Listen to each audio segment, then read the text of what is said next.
तो दोस्तों Q&A की एक नई वीडियो में आप सबका स्वागत है। जिन साथियों ने हैशटैग बोलो राजगुरु जी के साथ मुझसे सवाल पूछे हैं, उन्हीं सवालों के जवाब इस वीडियो में देने वाला हूं। नमस्कार साथियों, मैं हूं आपका अपना साथी राजगुरु जी। तो दोस्तों काफी दिनों के बाद आप सबके लिए आज मैं Q&A वीडियो लेकर आया हूं। आप सबको पता कि घर के कार्य में ज्यादा ही व्यस्त हो गया, इसलिए Q&A वीडियो नहीं आ सकी, जिसका मुझे खेद है। आप सबसे हाथ जोड़ के माफी चाहता हूं। आपके सवालों के जवाब देने से पहले एक बात आपके साथ जरूर शेयर करना चाहूंगा कि आपके एरिया में सर्दी या फिर ठंड है वो कैसी पड़ रही है, क्योंकि आज हमारे झुंझुनू जिले के अंदर अचानक से है ठंड आ गई और भैया धुंध है वो भी आ गई। जैसा कि आप यहाँ स्क्रीन पे देख रहे हैं, आपके एरिया में भी क्या इसी तरह से धुंध वो लग रही? मौसम में अचानक से परिवर्तन हो गया और अचानक से भैया मुझे ठंड भी वो लगने लग गई। आपके एरिया में क्या माहौल है, कमेंट करके मुझे जरूर बताएगा। चलिए आपके सवालों का सिलसिला है वो शुरू कर लेते हैं। और आज के हमारे पहले साथी हैं जिनका नाम है अन्नू मुगल, और इनका सवाल यह है, गुरुजी सोलर पैनल योजना का फॉर्म के लिए क्या क्या करें, जानकारी दो सर। तो अन्नू देखिए, मैं आपको यहां पे कहना चाहूंगा, आप कौन सी योजना के बारे में जानना चाहते हैं आप मुझे जरूर बताएगा इंस्टाग्राम पे, और क्या जानना चाहते हैं ताकि एक नई वीडियो के माध्यम से मैं आपको बता सकूं। वैसे भी देखिए फिलहाल पीएम में जो सूर्य योजना है वो चल रही थी, उसके बारे में हमने खूब बताया था। अगर आप चाहो तो यूट्यूब पर बाय राजगुरु जी पीएम सूर्य योजना से सर्च कर सकते हो, वीडियो आपके सामने आ जाएगी। फिर भी क्या जानना चाहते हो, आपकी जरूर मदद है वो मेरे द्वारा की जाएगी। चलिए अगले साथी का सवाल लेते हैं और पूछने वाले हैं अनुराग प्रजापति। इनका सवाल यह है, नमस्कार गुरुजी, क्या एक जिले से दूसरे जिले में स्कूल मान्यता ट्रांसफर की जा सकती है क्या? तो भैया देखिए नहीं की जा सकती, क्योंकि देखिए अगर यहाँ पे आपका एरिया 2 किलोमीटर से ज्यादा हो जाता है तो फिर ये मामला है वो सचिवालय का है हो जाता है, और सचिवालय से भैया तकरीबन जो फाइलें वो रिजेक्ट होती हैं। तो ऐसे में मैं आपको कहना चाहूंगा, आप मान्यता ट्रांसफर करने की बजाय नई मान्यता अगर आप लोगे तो आपका खर्चा भी बचेगा, आपका समय भी बचेगा, आपको किसी प्रकार की कोई परेशानी है वो नहीं आएगी। चलिए अगले साथी का सवाल लेते हैं, और यहां पे पूछने वाले हैं ड्रीम विनर, और इनका सवाल ये है, सर जी मैंने 2013 में प्रवेश और 2014 फाइनल एमए हिंदी विषय से की, पर उसमें प्रवेश में एक पेपर ड्यू रह गया था। उसके बाद मैं विदेश काम करने चला गया था। अब मैं वो पेपर देना चाहता हूं, तो क्या ऐसा संभव है? क्या मैं उस ड्यू पेपर के फिर से फॉर्म भर के एग्जाम दे सकता हूं? यदि हाँ तो तरीका भी बताइएगा। तो ड्रीम विनर देखिए, मैं आपको कहना चाहूंगा भैया समय बहुत ज्यादा वो निकल गया है, अब आपको नए सिरे से वो एग्जाम वो देनी पड़ेगी। क्योंकि यहाँ पे देखिए जब कोई पेपर ड्यू रह जाता है तो अलग अलग जो यूनिवर्सिटी है वो तकरीबन आपको 5 साल का मौका देती है, और आपका जो समय है वो 5 साल से ज्यादा हो गया, तो ऐसे में फिलहाल संभव नहीं है। और फिर भी देखिए फिलहाल तो अपने देश के अंदर है जो अपनी एजुकेशन पॉलिसी 2020 है वो लागू हो गई, तो ऐसे में सभी यूनिवर्सिटियों का कार्य करने का तरीका वो भी बदल गया है, एग्जाम का तरीका वो भी बदल गया है, सेमेस्टर प्रणाली वो भी लागू हो गई है। तो ऐसे में फिलहाल ये संभव नहीं है, नए सिरे से करोगे तो आप उसमें आपको है उसमें फायदा होगा। चलिए अगले साथी का सवाल लेते हैं, और यहां पे पूछने वाले हैं फ्यूचर आईडीआर स्कूल, और इनका सवाल यह है, सर जी स्कूल प्रोफाइल सभी पर पहले क्रॉस का मार्क आ रहा था, अब सही का आ रहा है, लेकिन बैंक विवरण में अभी भी क्रॉस का आ रहा है, क्या करें? तो फ्यूचर स्कूल वाले भाई देखिए, मैं आपको कहना चाहूंगा, जैसे ये पीएसपी पोर्टल पे अपडेट आया तो इसमें एक ये खामी है मुझे नजर, ये समस्या केवल आपकी नहीं है, सभी स्कूलों की है, जबकि सभी ने यहाँ पे बैंक डिटेल है वो भी चढ़ा रखी है। तो देखिए आपको पता है कि यार मैं दूसरे काम में व्यस्त था, घर के कार्य में, मैं तो संबंधित डिपार्टमेंट से मेरा इस बारे में संपर्क हो नहीं पाया, लेकिन अगले 2-3 दिन के अंदर है संपर्क करेंगे और इस समस्या का समाधान भी पूछेंगे। क्योंकि यहाँ पे जो मेरे पास जानकारी आ रही है, कुछ का ये कहना है कि भाई यहाँ सोसाइटी का बैंक खाता नहीं चलेगा, स्कूल का चलेगा, जबकि ऐसा तो कहीं पर लिखा हुआ नहीं है। लेकिन खैर कोई बात नहीं, अगर इस वजह से उन्होंने इसको अपडेट नहीं किया है तो संबंधित विभाग से इसका समाधान करवाने की कोशिश करेंगे, और जो भी नया अपडेट होगा आपको बताएंगे, ठीक है? थोड़ा सा आप वेट कर लीजिएगा। चलिए अगले साथी का सवाल लेते हैं, और पूछने वाले हैं मोनिका प्रिंस, और इनका सवाल यह है, फ्री टेबलेट योजना 2023-24 वालों को कब मिलेगा? तो यहां पे मोनिका आपको बताना चाहूंगा, इसके लिए आपको थोड़ा इंतजार करना पड़ेगा, क्योंकि फिलहाल विभाग है इस तरफ कोई भी ध्यान नहीं दे रहा है। और इस तरह पे क्या बहुत सारी सरकारी योजनाएं उनमें भी यहाँ पे है विभाग कटौती करने जा रहा है, ना तो समय पे किसी को स्कॉलरशिप दी जा रही है, ना वृद्धा पेंशन है वो भी समय पे दी जा रही। पता नहीं है भजनलाल सरकार है क्या चाहती, लेकिन अभी तो लिस्ट तो बनी नहीं है। जैसे इसके बारे में अपडेट आएगा जरूर जानकारी दूंगा। शर्त इतनी सी है कि आप मेरे साथ वो जुड़े रहेगा।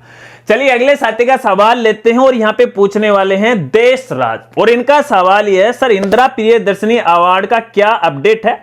98.20% है ओबीसी 12th साइंस जयपुर से, फिर भी नाम नहीं आ रहा है, कितने प्रतिशत का आया है ये बता दीजिए प्लीज। तो देश राज्य देखिए मैं आपको कहना चाहूंगा, ये कोई गारंटी नहीं है कि 98% आने पे नाम आ जाता है, क्योंकि यहाँ पे प्रत्येक जिले के अंदर प्रत्येक जो कैटेगरी है SC ST OBC, तो उसमें एक टॉपर बालिका है, उससे छटनी की जाती है।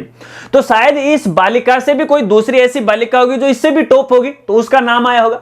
फिर भी आपने रिजल्ट कहां से देखा? देखिए हमने भी हमारी साइट के ऊपर रिजल्ट का लिंक वो डाल रखा, वहां पे आप अपने रोल नंबर टाइप कीजिएगा, अगर आपका नाम आता है तो शायद आपको वो मिल जाएगा। बाकी देखिए कितने परसेंटेज रही है वो तो यार मैंने डेटा वो चेक नहीं किया, आपको मैं चेक करके बताऊंगा। मुझे इंस्टाग्राम पे आप संपर्क वो कर लीजिएगा, मैसेज कर दीजिएगा एक, तो मुझे याद आ जाएगा, आपको सूचना दे दी जाएगी। चलिए अगले साथी का सवाल है। तो बाकी यहाँ पे देखिए इंदिरा प्रियदर्शनी अवार्ड को लेके बहुत सारे बालक बालिकाओं ने, बहुत सारे साथियों ने बार बार पूछे कि सर वीडियो बनाओ, अपडेट की जानकारी दो।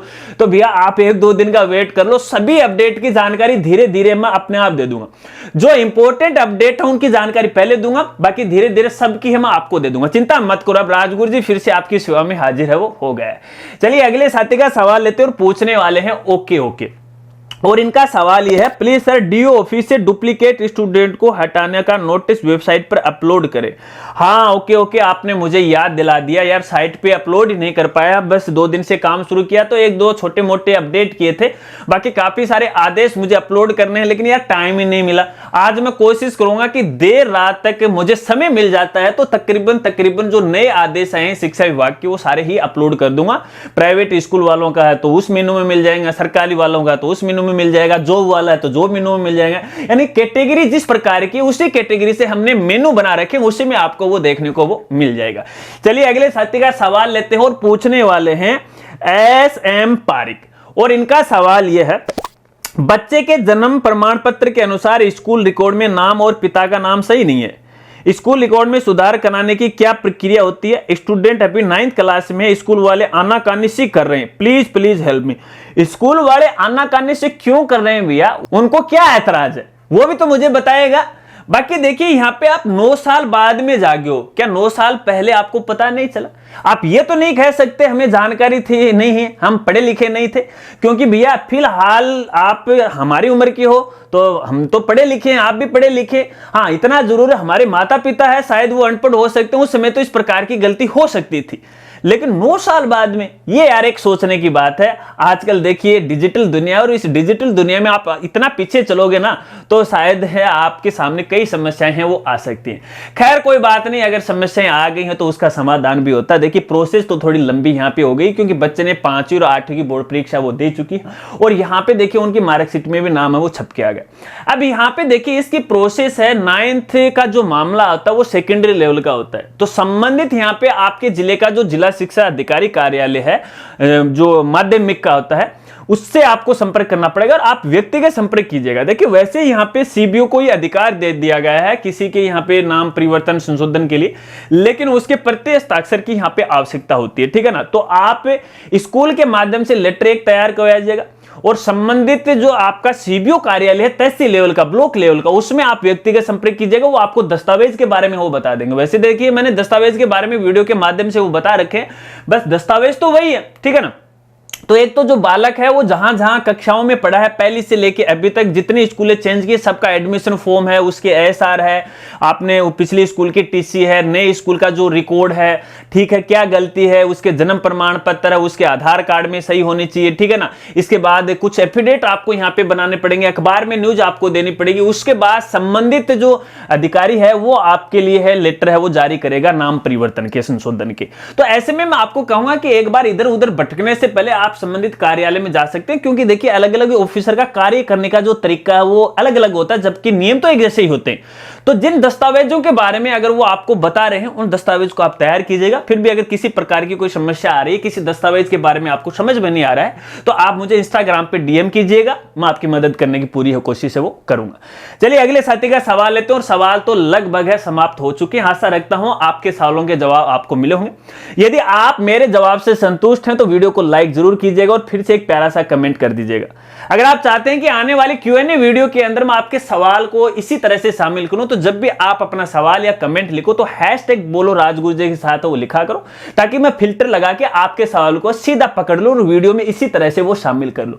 अगर वीडियो आपको अच्छी लगी है तो जरूर लाइक करना, अपने दोस्तों के साथ वो जरूर शेयर करना। तो मिलते हैं फ्रेंड्स अगली एक नई वीडियो के साथ, तब तक के लिए जय हिंद, जय भारत।